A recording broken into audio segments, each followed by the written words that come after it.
Alright guys, in this video I'm going to show you how you can use a promo code in Prizepicks, the updated method.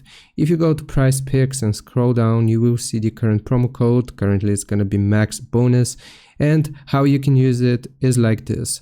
Once you click on sign up here and you're taken to the app download page, then what we need to do is during the sign up we will look for a field labeled promo code.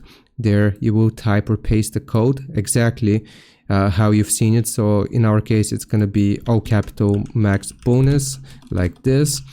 Then you will tap apply and you should see a confirmation like a deposit match or bonus funds applied. Then all you need to do is to make your first deposit. You will choose a payment method like card, PayPal, Apple Pay, etc. Deposit the required amount. Often it's going to be $10 to $20, and the promo bonus will activate after this tap. I hope this helps. Leave a like and sub. I'll see you next time.